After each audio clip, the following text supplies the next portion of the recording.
So my second experience in the mental hospital.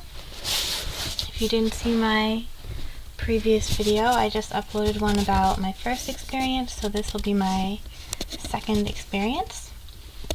I had moved and I was in graduate school, and I was kind of like, I had a therapist, but I was like bouncing between therapists. Like I had just started seeing this one lady, basically, and I would see like one person for one visit or something and it wouldn't really click, or I would see him for like 3 visits and it wouldn't really click, and I would see somebody different.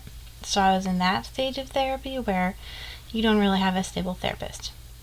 So I had been feeling really, really down and really, really bad, and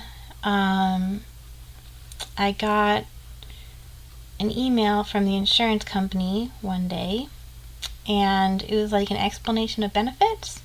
And when you get your explanation of benefits, they have your diagnoses written on there. And my diagnosis was borderline personality disorder, which the therapist had neglected to mention to me that I had this. Like, no one had ever spoken to me about it. Like, it was just there on the EOB. So I had no idea what it was, and I thought it meant that you were a bad person.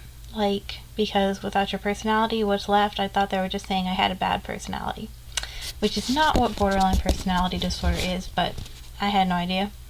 So I decided to kill myself. And somehow, this has been a while, so I don't remember how this really worked out, but I called 911.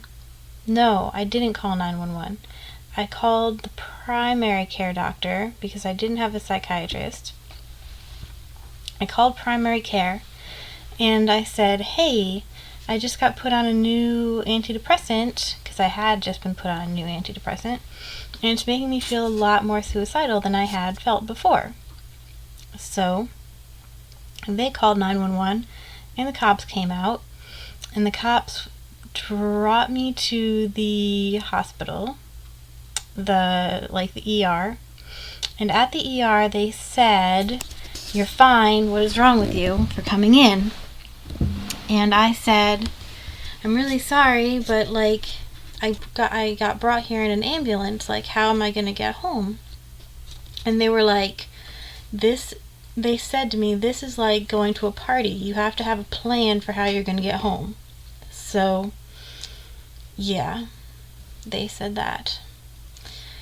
So I was like, whatever. So I was kind of within walking distance. I thought, like, I had just moved to this city, and it was the middle of the night, so they were like, you've got to go home. And I'm like, okay, but I had nobody to call to tell, because I had just moved there, to tell them I had just moved there. So I'm walking home in the middle of the night, and all by myself, and I have nobody to call to tell them that I'm walking home all by myself in the middle of the night. So I was like, I'm gonna kill myself when I get home. I really was like determined, and like the farther I walked, because I got lost trying to walk home, it was the middle of the night, I was terrified. I finally got home and I was like, okay, this is it, I'm done. So I grabbed a steak knife and I tried to slit open my wrist, but flesh is a lot tougher than I thought it would be, so I couldn't get it open. So I made some pretty deep cuts, but I couldn't get through to the vein. So finally I gave up and went to sleep. So I didn't tell anybody about this for another couple of days, because it was the weekend. So I did this on like a Friday night. And then it was Monday. And on Monday I went to therapy with a new therapist. But I didn't want to go because, I don't know, I was suicidal. So I was like, what's the point in going?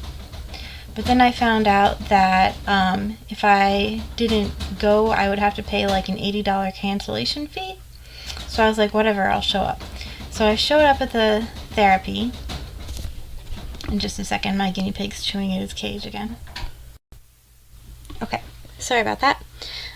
So I found out that there would be an $80 cancellation fee if I didn't go, which, thinking rationally, if I was planning on killing myself, why did I care about the $80 cancellation fee? But I did.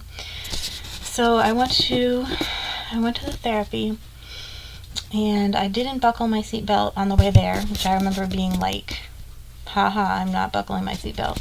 And I'm driving there, and it was one of those things where, like, I felt like the ruler of the road, because everybody else on that road cared about whether or not they lived or died, and I didn't. So I could cut in front of people or whatever.